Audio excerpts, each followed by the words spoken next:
Well, good morning to everybody.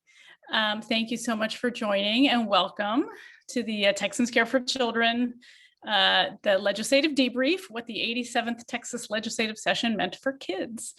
We hope everybody had a good 4th of July and hope we all had good things to celebrate, especially given this very difficult year, and we got through it together. So I appreciate everybody participating today and joining with us. A special thanks to my team, who's incredible all year long and pulling this event together. And thank you to our partners and legislators and legislative staff and agency leaders and agency staff and everybody who pitched in and supported and got their voices loud to contribute to what happened this session, which we'll talk more about that in a little bit. I am visiting family finally after a year and a half. It was great to see my kiddo hug his grandparents for the first time. So that brought tears to my eyes. I hope everybody else is managing some safe visits finally. And we're excited to talk about what happened this session and, talk a little bit about what's coming up too. So some logistics, we are doing this as a panel discussion as opposed to presentations. So we're trying this new and we hope you enjoy it. We will review some of the progress made for kids this session. We'll talk about the disappointments too and missed opportunities, and we'll also dive into where we go from here. If you have questions, please type them in the Q&A box and we will tackle those at the end, but we will keep track of them. And if you noticed, we have a Ledge Recap report that I think was just released today. And so we hope that you tackle that. There's a narrative section for each of the issues where we dive into details. And so we hope that's useful to you as going forward. A year ago, we were in a very different situation. You all remember the context, of course. We were expecting, at least for session, budget cuts. We were in the midst of an economic recession, so we were very, very worried about the budget. We were obviously isolated and in quarantine, and we know the anxiety and stress and trauma that brought to kids and families and each of us. We were apart, and that made it difficult to plan for session and have meetings in person and do the networking that often really leads to good discussions and elevates issues. We were not able to have interim hearings, which elevate, the issues and get things really set up for session, where there were a few, but not your typical number of them. And that made it very difficult too. Organizations serving kids and families had to be nimble and switch to telehealth and other kinds of ways to serve kids and families. And that kind of flexibility and was wonderful. And we're glad that the legislature ended up, supporting those efforts too, as we'll talk about. And we also expected, given COVID, given disparate impacts on communities of color, kids in rural communities, and others, that kids would be a priority during session. And that would be some of the top issues that would be covered. And I guess going into session, we were very hopeful about that. So, and we were of course expecting that legislators would deliver, not only that bills would be proposed and good budget items would be on the table, but that they would deliver at the end of session. So how did session turn out? Let's face it, it was a very exhausting session for everybody. There were some good bills, lots and lots of bills introduced, some very good ones, some that were very distracting, some that were very disturbing, which many of us, pitched in to talk about the impact of those bills on kids and families.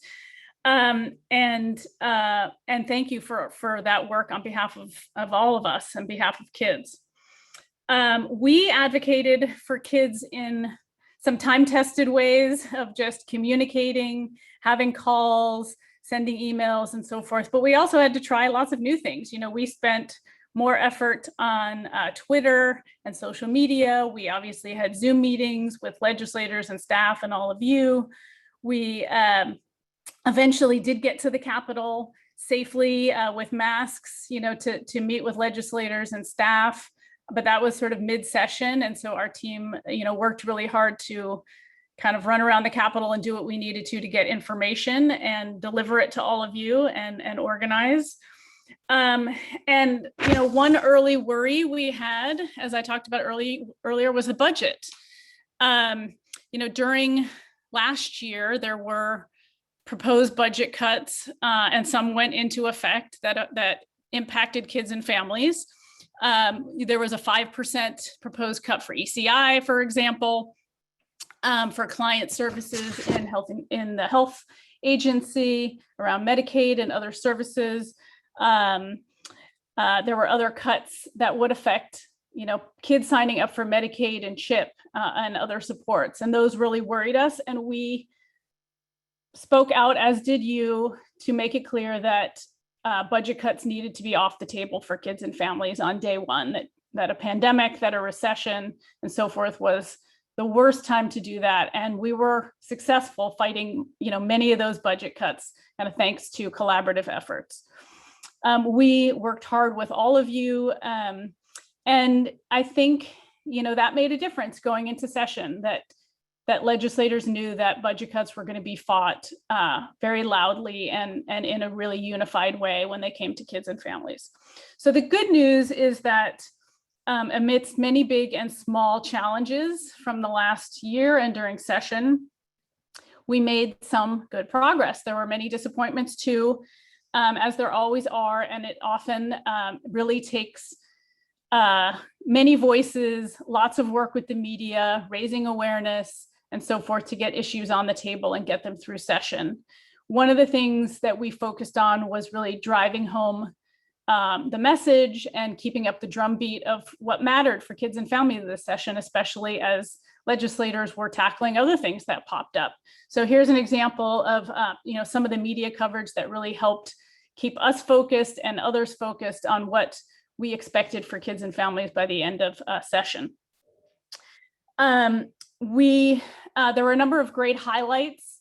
I'm not going to go into too much detail on those, so we can save them for the team to explain during the panel, but a couple of really important wins for kids this session had to do around childcare, new pre-K legislation, new legislation to support young English learners, supports for social emotional learning, great efforts around foster care reform, and some really good steps to support infants and toddlers, and some good steps, meaningful steps around addressing our uninsured rate and helping kids and moms get the health coverage they need. So we're really excited about some of those highlights, and we'll talk in more detail about those in a second. I also wanted to mention that the bills that passed and some other efforts where we were supportive and good partners impacted kids and families in a positive way by addressing disparities and disproportionality. And although that was often a tough discussion this session, it's really important that we elevate where there are inequities, structural issues, and so forth, so that we can address them. If we hide them, we're never going to be able to address those problems and design solutions that are lifted up from the community. So that's something that's going to be a priority for us this interim, and of course, going forward.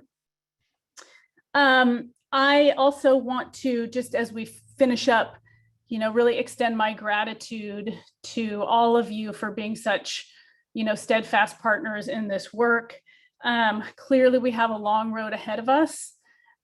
We have interim ahead in which we all participate in elevating and identifying issues for the legislature. Obviously, we have special sessions coming up shortly, but we all really want to think about the midterm, over the midterm and over the long term, big, bold changes to address the needs of kids and families in Texas. So that's our big challenge for all of you, is to participate in those discussions and really help set the agenda for, you know, long-term, really big, bold improvements so that kids and families are thriving. Young kids are getting off to a strong start, and kids can heal from adversity more effectively. So let's get started. We're going to start with a question for a couple of our panelists. And the first question is, you know, there are many challenges affecting kids and families before COVID hit, and COVID exacerbated many of those. A couple examples are our capacity in our foster care system, youth suicide, childcare. So I'm going to ask a couple of you sort of what kind of urgency came to the legislature on those issues this session. You know, were they urgent? And can you give us some examples of how that played out? So first, Kate Murphy, who leads our child welfare work, give us a little background on why foster care and child protection were issues this session. And thank you for joining us. Yeah, I'm glad to be here. So for foster care, we have known about challenges in the foster care system for a very long time. Texas was sued about a decade ago because we knew that kids in care were unsafe. They were at such a high risk of experiencing harm that a few years ago, I think it was in 2015, the court found that Texas was violating the constitutional rights of kids. So we've known for a long time about safety concerns for kids in foster care. And then leading into session, we saw a lot of news about how the pandemic was affecting kids in care.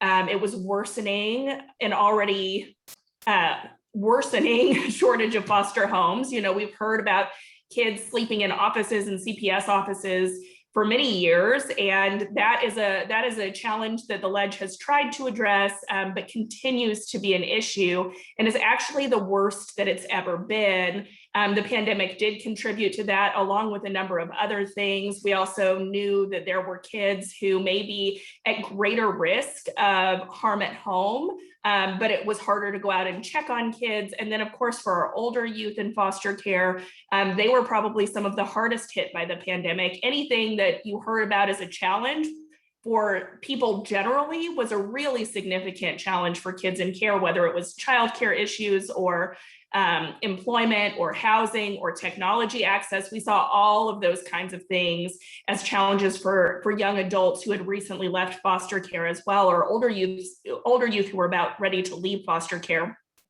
And then at the same time that we have all of this happening, there was this major federal reform called the Family First Prevention Services Act that passed in 2018 that created some new opportunities for Texas to do more to keep kids safe at home with their biological families and prevent them from ever coming into our foster care system. And it also created an opportunity, along with a potential loss of funding for foster care facilities that serve larger groups of kids. Some of these challenges that we're talking about, some of the safety issues, are a little bit more prevalent in group-based settings. And that's not unique to Texas, that's true across the country. So the feds really wanted to focus on how do we improve the quality of foster care? How do we get more kids into family-based homes? And how do we make sure that when kids do need more supports than a family setting might be able to provide, how can we make sure that that's really high quality? So all of that kind of came together to really have a lot of focused attention on foster care reform this session. So great, Kate. Thank you for that overview, which sounds like a lot of urgency. You know, foster care has been an issue that's come up in session, you know, over and over again, sometimes in big ways, sometimes in small ways. What happened this session? Yeah, a lot happened this session, and I'm only going to kind of scrape the surface in two of the areas, I think, where we made the most progress. It's really interesting. I've been saying, and I think this is a hard thing to measure, but I really do believe that more was passed to reform foster care this session than when it was an emergency item a couple sessions ago. But I think some of the big areas where we made a lot of progress were around improving safety and quality in foster care. Senator Kolkhorst in particular was really dedicated to improving some of the safety concerns that we were seeing in the lawsuit and that she's seen in residential treatment centers in her district. So that included adding some judicial oversight and agency oversight to a new type of foster care facility called a qualified residential treatment program. Those are new, it's a new federal set of standards that we're working on developing in Texas. We have a pilot that started to try to build some out in Texas. And in addition to having this new set of quality standards for providers, there are practices that the agency and the courts around Texas have to follow to try to make sure that we're getting kids out of that residential institutional facility setting and back into a foster home as quickly as possible, and making sure that the care that they're getting really works. So that was codified. So it's going to be practice for courts and for the agency across the state of Texas. And there's also going to be a study looking at extending some of those really good practices to RTCs and how to do that in a way that makes sense for Texas. She also passed a large omnibus bill that has so much stuff in it, but I think some of the things we're most excited about are expanding treatment foster care, which is something that we have been wanting the state to do for several years. DFPS actually decided to do it on their own right at the beginning of session, but this codified that change and added some flexibility. So hopefully we'll see more treatment foster care around Texas, which is where a kid with significant mental health challenges is in a family-based home, getting the type of care and that really high level of care that they might receive in a more institutional setting, but from a family instead of an institution. And then it also reworked a lot of things in community-based care, which I think I'll talk a little bit more about later. And it also directed DFPS to develop foster care placements for unique populations. So like pregnant and parenting youth, survivors of human trafficking. So we can really try to meet the unique needs of our kids who are in the foster care system. The other area where we saw a ton of progress was for older youth in care.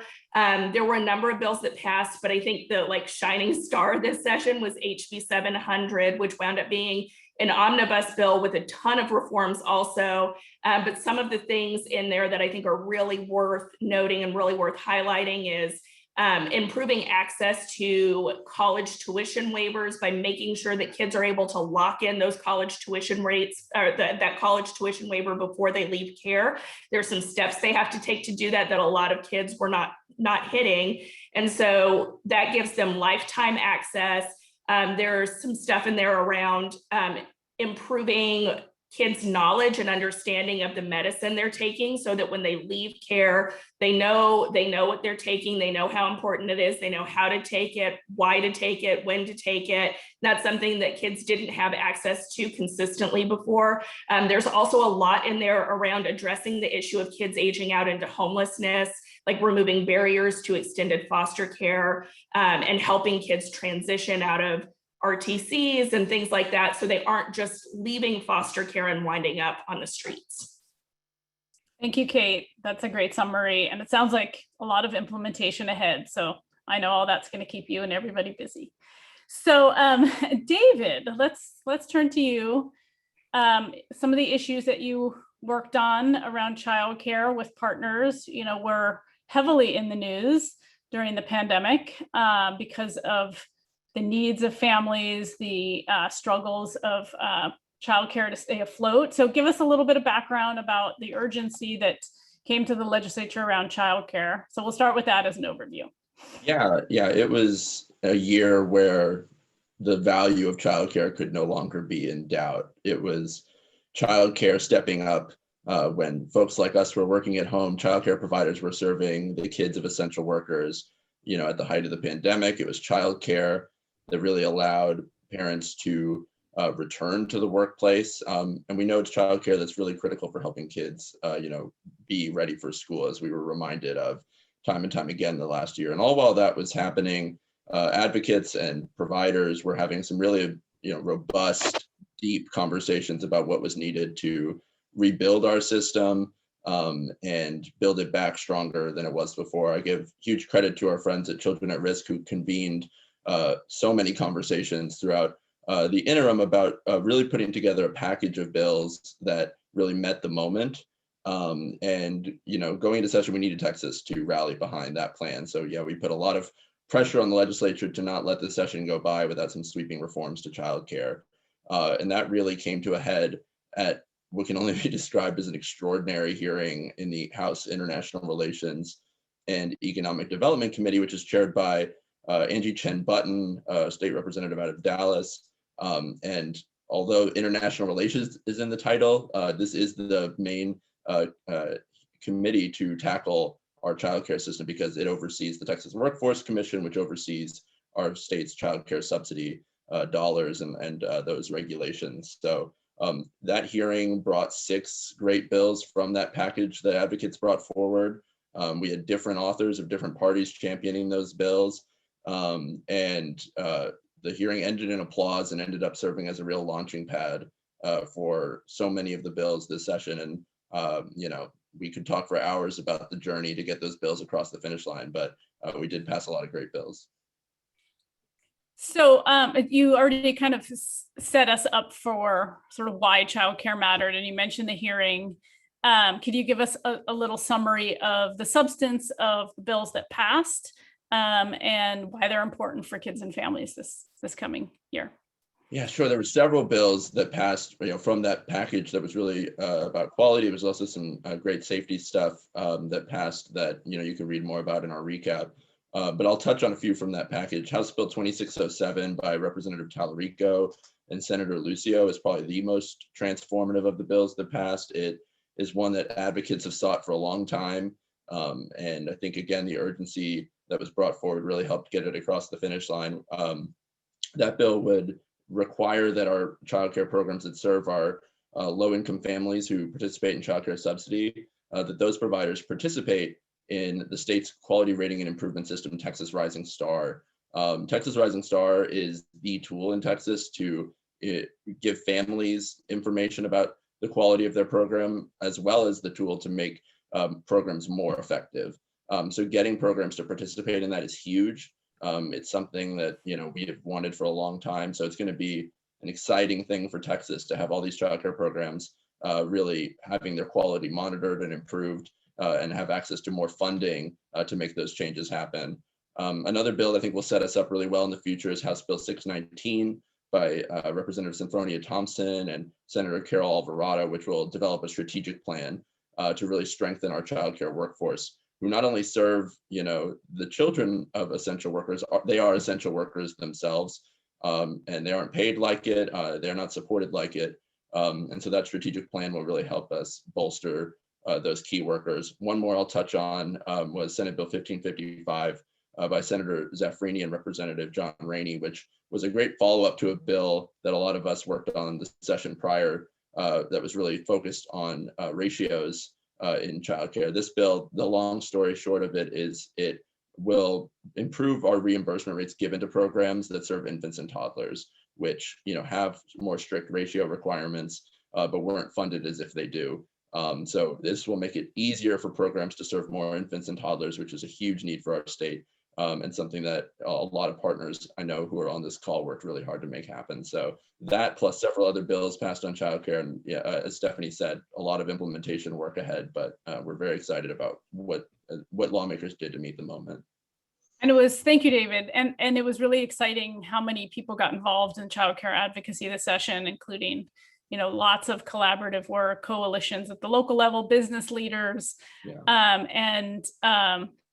and we really appreciate the leadership at Texas Workforce Commission, who's been doing wonderful work and will implement if all these bills, if not most of them, and we're really excited to partner in that ahead. So let's turn to Josette Saxton, who leads our mental health work. I'm sure that parents and caregivers participating in this call would agree COVID had really significant impact on everyone's mental health and the anxiety and stress of kids related to remote learning or isolation or trauma from the pandemic. So was there added urgency this session for legislators to work on particularly student well-being? Because we know that that was a big issue going into session. So Josette. Yeah, thank you, Stephanie, and good morning, everybody. Yeah, I would say that, there definitely was a lot of talk about student mental health, both leading up to legislative session and then even during legislative hearings, particularly within the education committee hearings.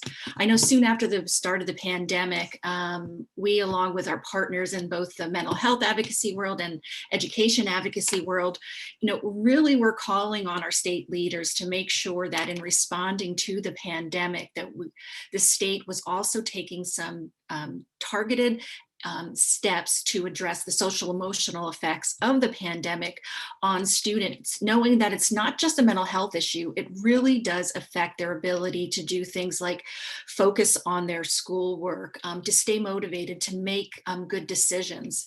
And so I think everybody realizes, and there was a lot of talk. Unfortunately, there didn't seem to be much of a willingness, as there was last session, to really take some bold steps at the state policy level on how we can help schools and families to not only address mental health concerns that students may have or had that become worse during the pandemic, but then also how can we support the kids who might not have a mental health diagnosis, but really are struggling because, let's face it, struggling during a pandemic is a natural response. And it's something that our schools really need to have some assistance in being able to address. So give us an example of some of the good things that passed in response to the urgency. Yeah, and so I will say that, despite the legislator not taking any big, bold actions, they really did make some good, positive steps moving forward to address student mental health.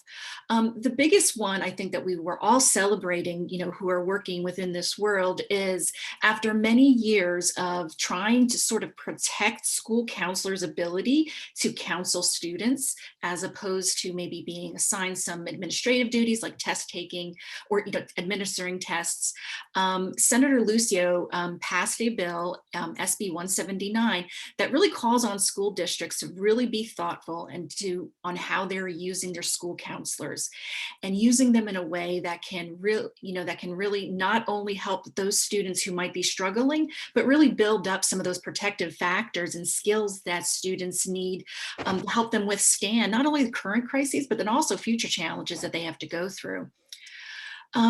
That also makes me think too of some other bills that passed this session related more towards those what we call social emotional learning.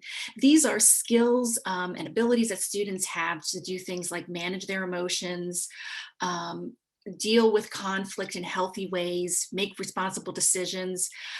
There was a bill by Representative Representative Bernal, SB 223, that provides some funding that schools can use to actually provide school mental health. That would actually provide funding for social emotional learning programs using the compensatory education allotment fund.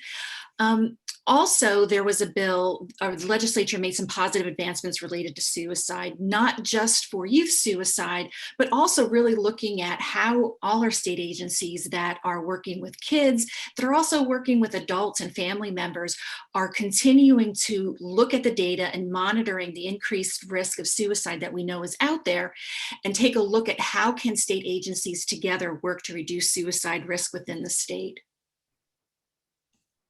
Great, thank you, Josette, for the summary. Let's turn to kids' health and the health of parents.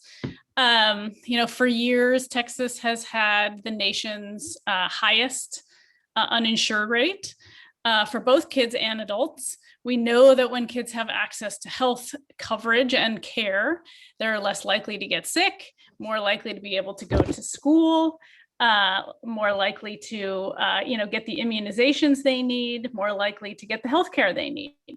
So the good news is there was some real progress on health coverage and healthcare bills this year after years and years of advocacy. Some of these bills did take multiple sessions to pass. So my first question is to Katie Mitten, who leads our children's health work and also work on ECI. Give us the situation in Texas around health coverage. What happened for kids? Welcome, Katie. Yeah, so, kind of the situation leading into session is, you said it, we hold the unfortunate title of worst in the nation uninsured rate. 12.7% of kids in Texas were uninsured prior to the pandemic. In children's Medicaid, there are over 3 million children who are covered by children's Medicaid in Texas, and this number is even higher now because of the public health emergency and the federal requirement to freeze disenrollment from Medicaid. As you all know, Medicaid's the primary source of health coverage for low-income children and for children of color, because they're more likely to be economically disadvantaged.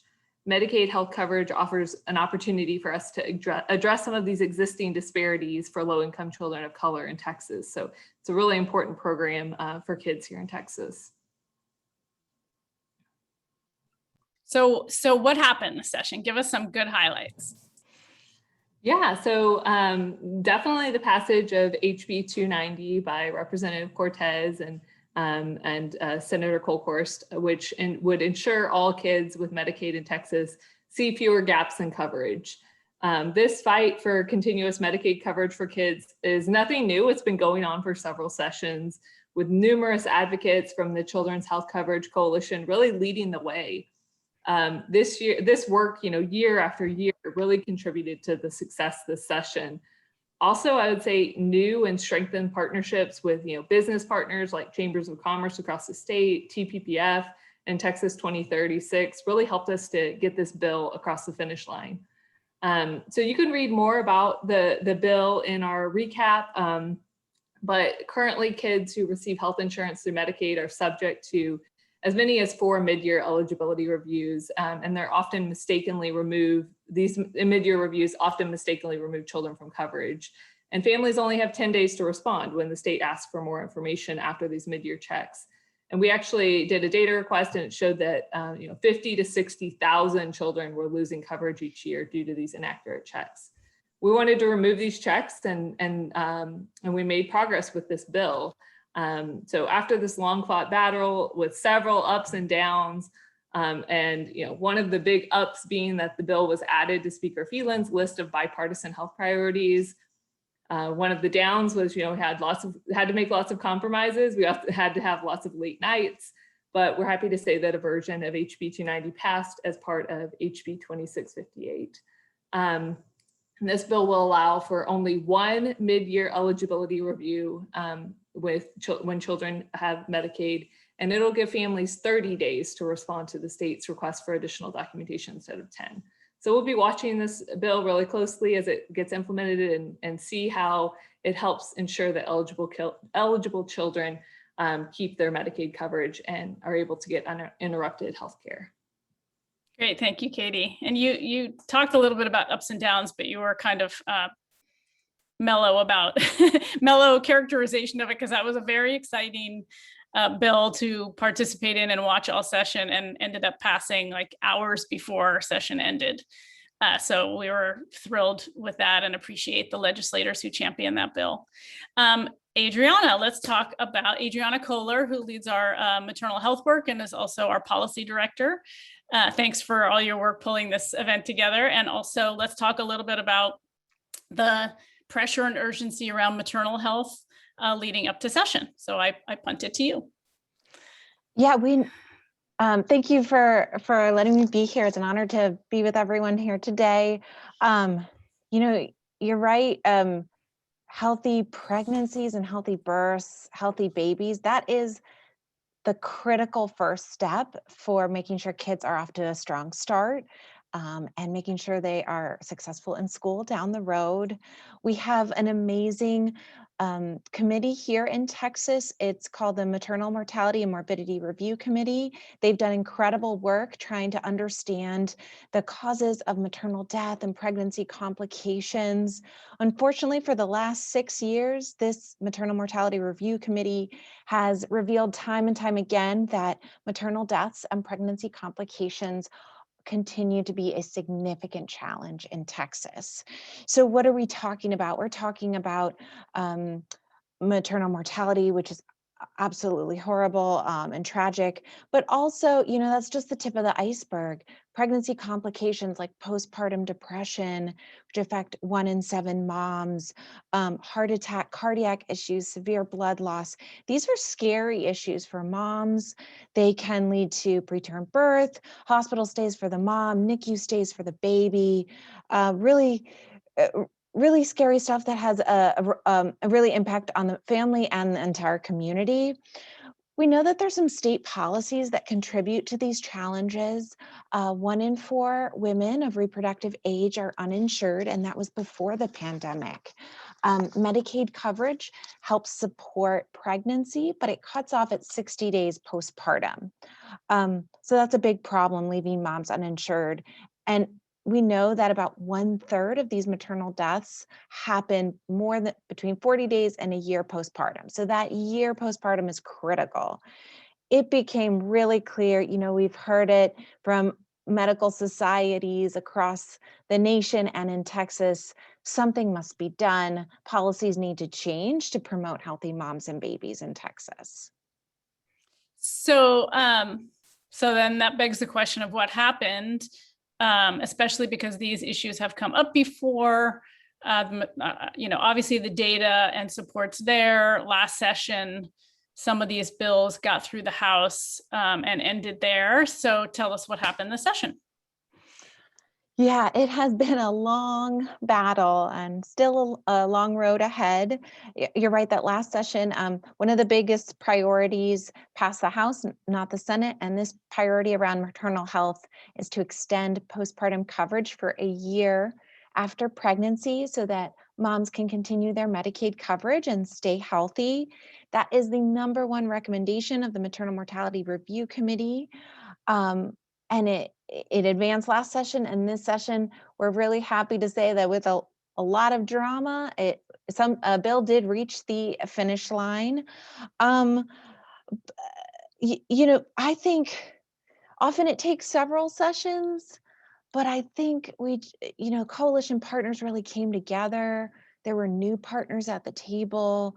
A big thank you to the business leaders who really championed this issue. Texas Public Policy Foundation, Texas 2036, that provided a lot of good data for the need to address coverage. Early childhood advocates came to the table. So many different coalitions recognize the need to push maternal health coverage. There were new partners at the table. So I think that made a difference.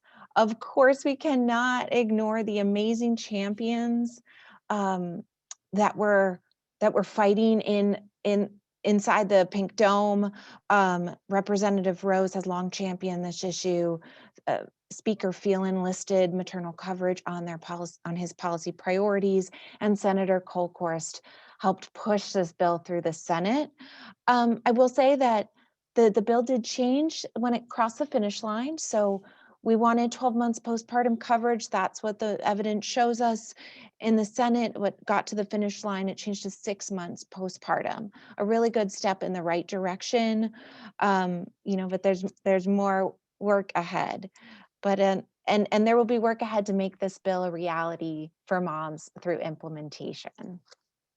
Yeah, thank you for that summary. And I'll also add, for all these issues that these folks just covered, and then for the others that we'll still talk about, individual stories from families and from, people who have gone through some of the challenges or, who've benefited from some of the policies that we helped expand. Those made a big difference this session too.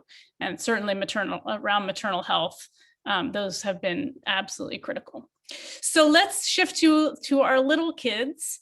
And you all know that's a big priority for us, is helping to get kids off to a strong start. So, what I'm going to talk with David and Katie in particular about what happened to our littlest Texans around early childhood brain development, around other supports and services for our little kids, around English learners. So, David, let's start with you. What good steps were taken this session to support young kids? Yeah, so I touched on the big childcare wins, but it was a big session all around for early childhood education. And going into session, we really had three big questions. First, would lawmakers fully fund the commitments from House Bill 3 in 2019, the landmark school finance reform? Would districts experience an effective funding cut because of COVID enrollment and attendance declines? And three, would there be any appetite at all to move beyond House Bill 3 and kind of continue addressing some of the effective changes we need in early childhood education? And fortunately, with the support of advocates and with some great legislative champions, lawmakers did fund HB 3's commitments to early childhood. We provided what is called a hold harmless for attendance-based enrollment decline, so districts were not penalized for that. And we went beyond HB 3 to pass some great legislation, including from our own initiative, the Early Childhood English Learner Initiative, which put forward several bills to strengthen bilingual education for our youngest kids. Senate Bill 560 will create a strategic plan, and that strategic plan will really set clear benchmarks for improving access and quality. House Bill 2256, which will create a bilingual SPED certification for teachers that serve English learners with disabilities and delays. And of course, Senate Bill 2081, which is something that has been sought for so long in pre-K, class size limits. So we don't have 30 kids under a single educator, putting in place a 22 student class size, just like we have in kindergarten as our limit, is going to make a big difference, just like the full day pre-K funding from 2019. So we're excited about all those wins for sure. David, did you talk about the caucus? Did you mention it? Well, no, yeah, and thank you for following up on that. So, speaking of, the legislature's interest in early childhood, a bipartisan early childhood caucus was also launched. And that caucus was really helpful, especially on the child care package, kind of bringing together lawmakers. So, Representative Andy Chen Button is the vice chair, Chair Diego Bernal, James Tallarico, and Julie Johnson sort of launched that caucus with advocate support. And, I know it's going to be busy this interim on doing all the important work that we need to implement these bills and guide federal funds in the right way. Great, thank you for that summary. And I want to remind folks that we have the Q&A button. So please, if you're raising your hand or have, a question, please use that Q&A function, and we'll get to those after the panel discussion is over. So question for Katie, and you all know that we have been passionate supporters of the early childhood intervention program for a long time, and we feel honored to work with organizations and families to support that program. Katie leads the Early Childhood Intervention Coalition, and works with a great number of you to fight for that program. So Katie, give us a little sense of what happened around ECI this session, and that's an issue where there were a program that has suffered cuts in the past. Last session there was a boost in funding that was important, but we still had more to do to really keep those programs whole and sustaining. So give us an overview of the progress, Katie. Yeah, so protecting funding for ECI was a huge victory this session. Early Childhood Intervention, or ECI, for those of you who aren't familiar with it, is a program for infants and toddlers with disabilities and delays. It's funded through a state-federal partnership. This program offers therapies and supports to our littlest Texans with delays and disabilities. Their families can get therapy and support so kids can learn to walk, talk, communicate, and really develop skills that they need to thrive. ECI serves about over 30,000 babies and toddlers each year. So it's an important program for our most vulnerable kids. I want to give a huge shout out to our ECI providers who really didn't miss a beat during COVID, and they pivoted quickly and successfully to telehealth to continue services. So the scoop on ECI funding this session, the Senate actually had proposed a $27 million cut to the program. ECI providers, families, advocates really went into action mode. starting to educate key legislators and leaders on what these cuts would mean to kids, families, and ECI providers who, as Stephanie mentioned, were already financially vulnerable after decades of insufficient funding. So as closed door conference committee meetings started to happen on the budget, we really weren't sure if these Senate cuts would win out over the House, what the House was proposing, which was level funding. So we fought really hard, and because of the hard work of families, providers, advocates, meeting and educating members on the negative impacts these cuts would have, we are so happy to say that we were able to protect the current funding levels and prevent the $27 million cut. Yay! Hooray! So thank you for that. It's always good to hear about these wins from all of you. And the next thing I wanted to talk about was some of the disappointments and missed opportunities. It's really important to look back and think about what didn't go as well as we had hoped, and therefore what's probably going to be on our agenda going forward to make the case stronger and better.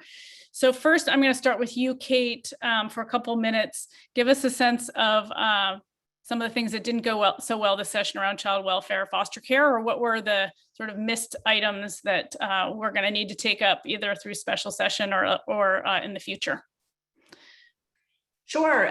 So there are quite a few here too. It was a good session for child welfare, but I think one of the ongoing challenges with child protection issues, and this is probably true across a lot of issues, is that we tend to wait until we're in full crisis rather than supporting what needs to be supported before that crisis occurs. So I think some of the areas where we really saw that pattern emerging were addressing racial disparities in the CPS system. There were some really good bills filed in the House that passed the House but didn't get any traction in the Senate. So that was a real missed opportunity. We also didn't see an increase in child abuse prevention funding. We did see legislators taking steps to improve foster care and to make it harder to remove children from their families, but they did very little to strengthen support for families that are at risk of removal by CPS and prevent that CPS involvement altogether. And then the other real biggie is that we didn't see an increase to foster care reimbursement rates this session. And we are in an active crisis when it comes to a shortage of foster homes. And so without that rate increase, we are probably in a position where that may undermine some of the really good policy progress that was made this session. And we're hoping to see the state get ahead of that by taking that up in a special. And a lot of funding was invested in CPS this session. And so that was a really, really surprising place to have a void. Thank you, Kate. That's wonderful overview. And for those of you who know Kate, know that she was very passionate and stayed up very late and worked really hard to try to advocate for the best interests of kids this session. Josette, why don't you give us a sense of, you covered a little bit in your earlier overview, but a couple minutes about the main disappointments for you and student mental health issues. Sure. Well, first, I have to talk about a disappointment in myself that I wanted to share, or actually make a correction to a bill that I talked about earlier. My brain misfired, and I spoke about a bill related to SEL, HB 332, that really was Representative Tallarico's bill that passed as a part of another bill. But anyway, I apologize for incorrectly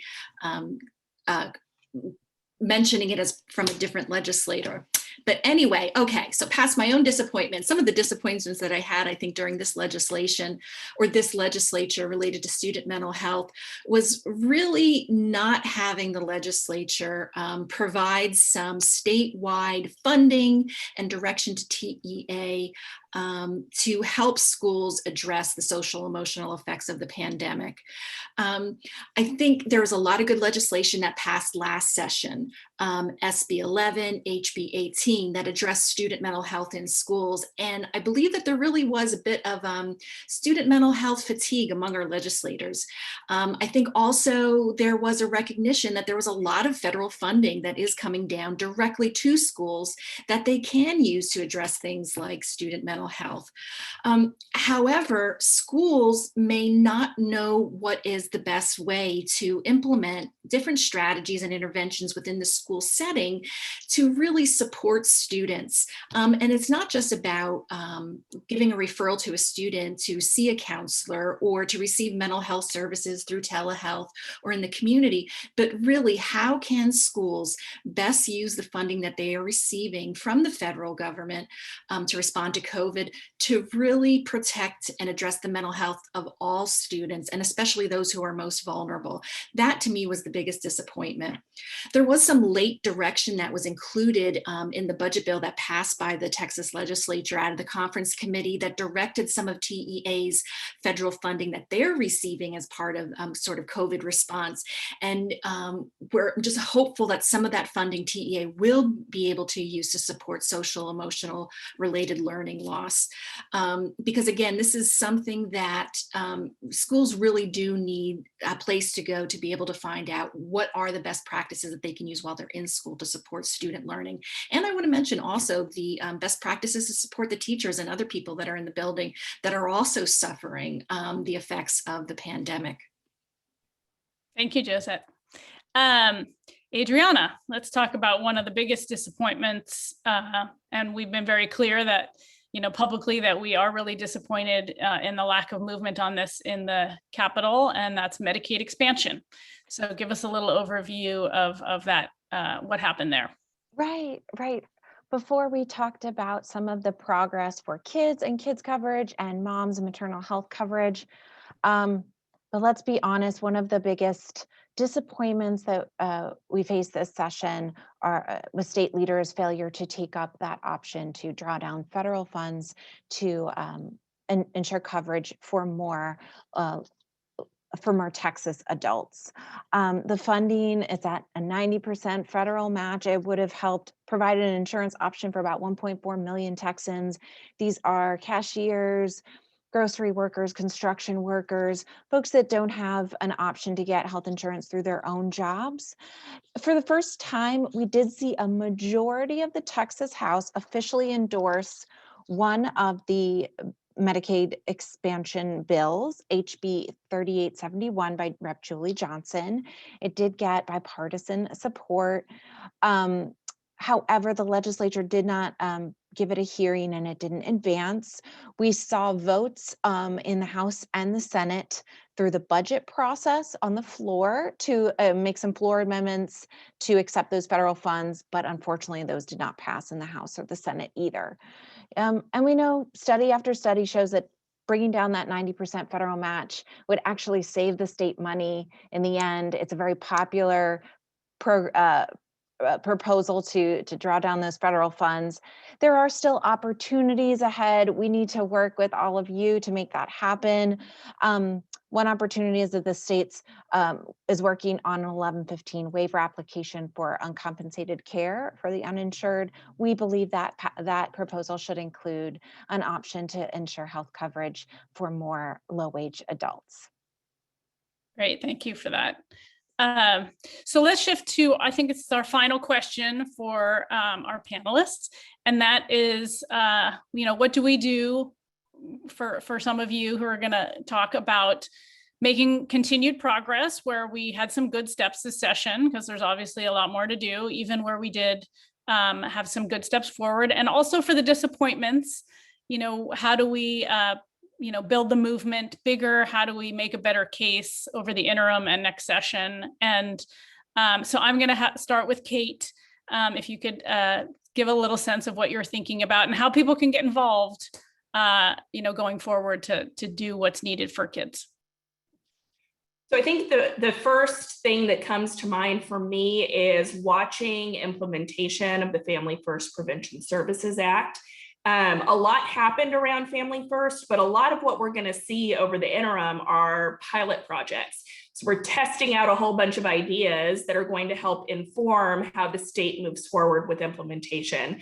So we want to pay attention to what's happening with those pilots around the state. There are some that are focused on prevention and are very much based in a court setting. And I think watching those and watching the new candidacy definition that was attached to those is going to be super important for figuring out, are these working? Are we inadvertently excluding families who need support?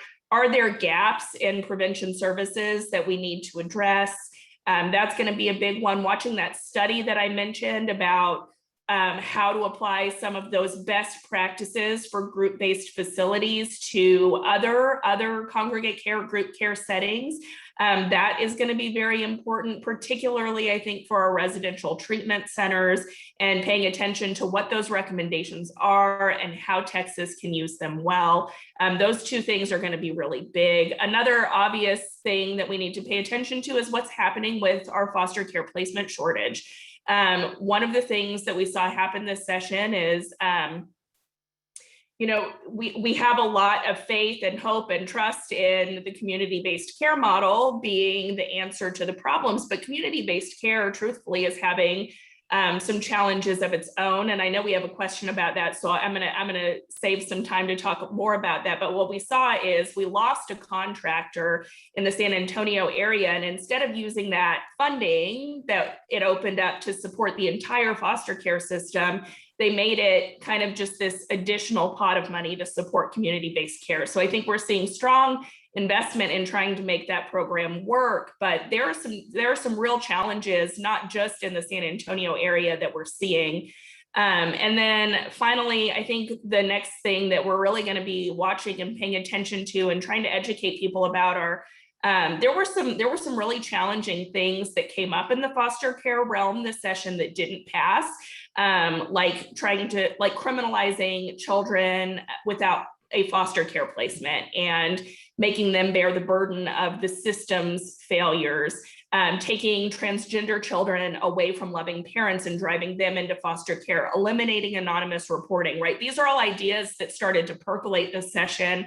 And so I think those are things that we're going to want to be watching over the interim as well, to make sure that they don't resurface, or that people can really understand and policymakers can understand those issues more completely. Great, thank you, Kate. Josette, you talked a little bit about both social emotional learning, good bills on that, and also obviously there's a lot of COVID relief money that's going to the education system. So can you just give us a quick sense of the implementation opportunities there? Yeah, I think really during the interim, we really need to look at the data. We have to monitor how students have been impacted, who has been impacted, and have any of those educational gaps widened. We need to have a better understanding about how schools are responding to the social emotional effects of the pandemic. How are they using some of the federal funding that has come down to them? And I think most importantly, really trying to identify what is the best way that the state can help support districts in implementing some of these good practices that we know within a school setting can really help protect our kids from feeling the harmful effects of the pandemic, not only on their education, but also on their mental well-being too. Great, thank you. David, what are you going to get involved with in terms of implementation, and where are there opportunities for others to weigh in? Yeah, there's going to be a lot of opportunities. The flip side of a successful session is that we have a very busy interim, making sure that the successes are actually felt, right? So I talked about two different strategic plans, one on the childcare workforce and one on strengthening our bilingual education system. I'll just say this, a bad plan doesn't do Texas any good. And for us to have a good plan, we need people engaged in that process so that those plans are really, setting us up for a strong, robust action moving forward. Josette touched on a lot of what I would say on the federal dollars, right? Everything she said about the data and seeing where those funds are going and who they're supporting. I think those in the early childhood community need to make sure that those are leveraged for those early years. We saw how hard children in these early years have been hit by the pandemic. We've seen it in things like our test scores, but also just where the enrollment and attendance drops were most prevalent were in these early years. And so we have to make sure that we're monitoring what's happening in this sort of post-COVID world and seeing, you know, where next session we need to address to kind of get us back on track, because it's not a one session problem. And then I'll just finally say, you know, all these bills need to be implemented effectively. Pre-K class sizes, you know, districts will have an opportunity to get waivers on those. So we're going to need to monitor where are those waivers taking place and what is being done in the meantime to make them happen. And that's true for all of our kind of early education reforms we touched on in childcare and in the early grades. So we'll want people to be engaged in monitoring. And fortunately, we have some great agency partners to work with on all of this. Yeah, thank you. And on the pre-K class sizes, it's a great opportunity for districts and childcare to partner together to make sure that we have enough, you know, appropriately sized classrooms for kids, whether they're in the community setting or they're in the district setting. Yeah. So Adriana, you talked about HB 133 and that's gonna, you know, need to be implemented, and also the big disappointment around Medicaid expansion, of which that big work will continue. So can you give us a sense of what's ahead for both of those? Yeah, absolutely. Our work is not over. With passage of HB 133, the legislative champions, the authors also secured funding for the state funding to cover more moms for those 6 months. That was $47 million in state funding each year. But that's only half the battle. The state has to apply for a federal match to get federal money. And this is not a slam dunk. While there's an easy option to get federal funds for if a state does 12 months postpartum, we're not really sure what will happen with 6 months postpartum. And there's a lot of work for state and federal officials to work together to get the federal funds needed to make this policy a reality. You know, good news is during the public health emergency, all Medicaid clients can stay in their coverage. That's kids, it's pregnant women, people with disabilities. And that public health emergency will continue until the end of 2021, at least, end of this calendar year. So we have a little bit of time, but we do need to make this policy turn into action. And finally, with movement on Medicaid expansion, we need you all. You can sign up for Cover Texas Now, for Sick of It Texas. There's an amazing grassroots effort happening. We need to hear about your stories, who's impacted in your community, how Medicaid expansion can help with health disparities and equity. And we just need to keep coming together to gain traction next session.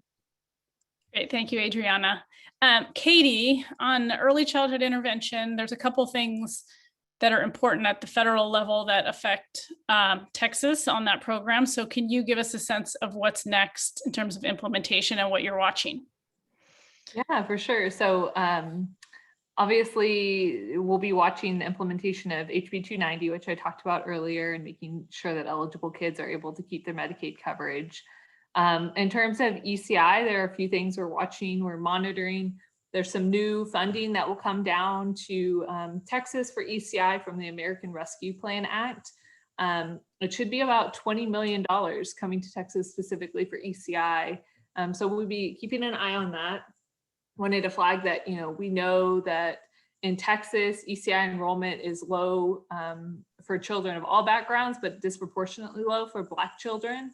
So we'll be watching to see if some of these new COVID funds that come down can help with Child Find, which is the outreach effort to identify and find children that are potentially eligible, and see if there are some innovative Child Find efforts to address this issue of disproportionality. Also, some of you might remember back in 2020, at the end of 2020, a federal investigation of the Texas ECI program confirmed that the state was falling short of its obligation under federal law to ensure that children under the age of 3 with disabilities and delays actually have access to ECI services.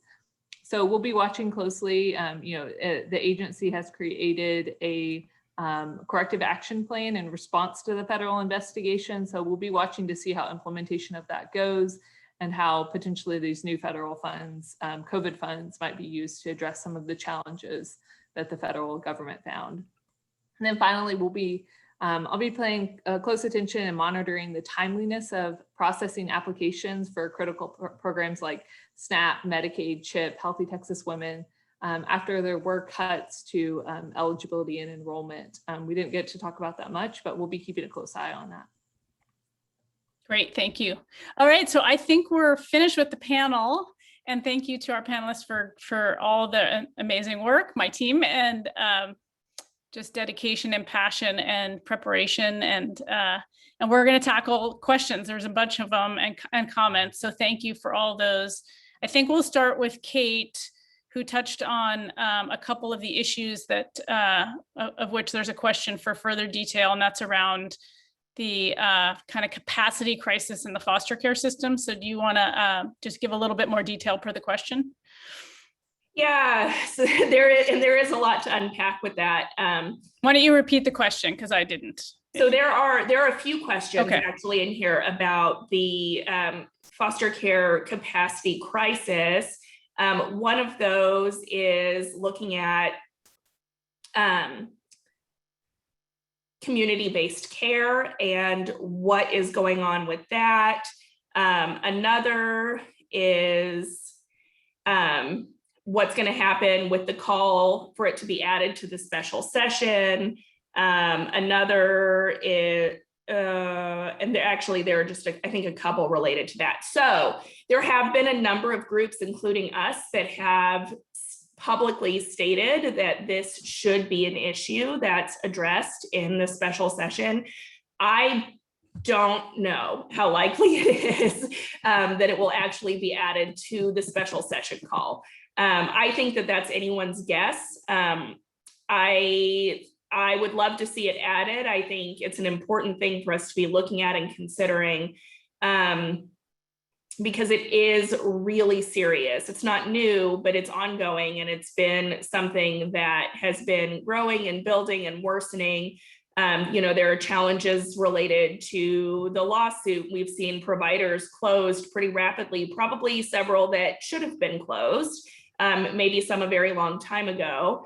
But that has been a big challenge. We've seen costs increase for our providers related to the pandemic. It's been hard for them to maintain the staffing levels that they need with kids out of school. A lot of kids who are in foster care go to public schools during the day and then will come back to a foster care facility. So keeping staffing where it is, PPE, you name it, all of these things have kind of contributed to the really, really difficult position that we're finding ourselves in right now. And some of those things aren't going to be around forever, but one of the things that we can do long-term is increase foster care provider rates. It's something that the agency really didn't make a push for until late in session. It's something that didn't get added to the budget. And so it is something that we could do quickly to try to get ahead of the challenges that we're seeing that are probably going to get worse before they get better. But I don't know. I'm not optimistic that it's going to be part of the call, but we are hopeful that it will be. Great, thank you, Kate. There's also a question in here about some further detail about what happened for English learners. And I know David ran through that very quickly, just for brevity's sake. But David, do you want to supplement what you said earlier about what happened around English learners? For sure, I appreciate the chance to do it. It was a big priority for us going into session, in part because of how critical that year was for our young emergent bilingual students, and how difficult it was for children who were forced to learn virtually or not be in structured settings at all. We know how important that is for our young English learners. So it was a big priority for us going into session. And after our year-long initiative, we had a clear agenda going into session, and we were really excited to see several of those bills pass. I did touch on them, but I'll give a little more detail on a couple. The strategic plan that I touched on will be very specific in what it has to be in that plan.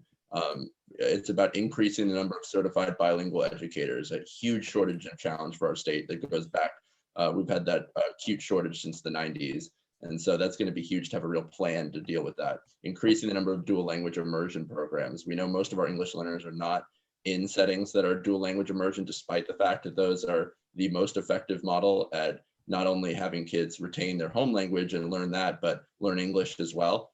So having that be a key state strategy will be important, and just ensuring that there are more kids who graduate with a seal of biliteracy, and monitoring that. That's going to be all big priorities for us this interim, is supporting that strategic plan. And then the bilingual special ed certification is something that we got so much input on during our year-long research with our partners. And we just, in talking to districts and families, our schools just are not well equipped to serve English learners or emergent bilinguals that have disabilities and delays. And so those teachers are going to make a big difference in our classroom for those kids, and we're going to be supporting that certification, its creation and its implementation. Great, thank you, David. So there is a couple questions in here about the sort of well-being, health and well-being of our educators. And we know that, this was a very, very stressful year for them in schools, in addition to kids. Josette touched upon that. And it's just, I think we want to stress how important it is for legislators, lawmakers who are thinking about learning loss and other opportunities, other challenges ahead, that in order to really see success for kids, we need, teachers who come back, who are supported, and their well-being is helped as well. So Josette, do you have anything specific you wanted to add to that question about the importance of teacher well-being and what's ahead for, what challenges and opportunities are ahead there? Yeah, and I really appreciate that point being brought up, because that is something that we've consistently heard, even just within our work that, is focused on children's mental health. It is that acknowledgement that we can't take care of our kids until we take care of the big people that are working with them. And that is including the teachers, the other support staff within a school, and even school administrators. A lot of the strategies that can be used to address teacher well-being are included, not necessarily in some of the bills that were filed this session, but I'm happy to say that the Texas Education Agency, in their work at promoting safe and supportive school climates, does take into account and includes strategies that they recommend to districts on how to address the mental health and well-being of their staff, and doing it more so than, just providing an employee assistance program, but really looking at how can schools structure themselves so that the stress level on their teachers, is reduced. There was also a comment I wanted to mention too about how high stakes testing, how that is a cause of stress for students and school staff. That is something too that is, a much bigger conversation than student mental health, but it has been discussed within some of these legislative hearings. I think there is that recognition among many that of the toll that some of those testing and what surrounds it has on students. Unfortunately, or I guess the other side of that too is there's a lot of support for continuing those. And so that is something too that, does need to be taken into account on how can we support both students' mental health as well as educator mental health. So there's another question around special session, and maybe I'll answer. We haven't seen, unless it came in the last, hour or so, what the call of the special session is. So we don't know what will be covered. Obviously, they're going to be talking about federal funding, and legislators will have a chance to weigh in on how to spend some of those dollars. So we talked a little bit about there's a significant amount of money that can be used in a positive way for kids and families. So we will certainly participate in those discussions. I think that's really important for everybody to get involved in. Maybe there'll be something on the foster care capacity crisis. Does sound like there'll be more discussion around what teachers are teaching kids about our history. And that's, something that I know lots of you have weighed in on. We didn't talk about this in general about, disappointments, but there was, even though there was some progress around addressing racial disparities and equity, there was much more that could have been done. Some of those conversations were not particularly loud and engaging. There was, efforts that were quieter. And those, how we're going to deal with that in Texas are some of the big questions, and a lot of work ahead. where we'll be listening and partnering. And it's really important that we find out, how you all want those issues addressed and those institutional and structural challenges addressed going forward and fixed. I would just say, let's stay in touch. As you see opportunities in special session to help kids and families, let us know, and we will do what we can to support. And we will also communicate with you about what our plans are.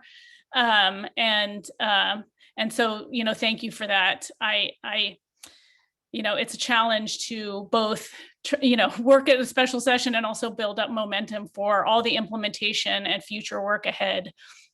So I will just end with this. There's some of you that thank us in the Q&A, and I just want to say we thank you. Many of you have just been the best partners, the best voices, really giving, really supportive, and people who mentor us and teach us. And so we thank you for all that too. We are constantly learning and trying to do better. And just a final thank you, obviously to everyone participating, but to my fabulous team who I hope all get vacations and breaks and then come back, as passionate as ever. And I know they will. And so everybody have a great rest of your day. And I know we'll see and communicate with you soon. And again, thank you so much. Bye-bye.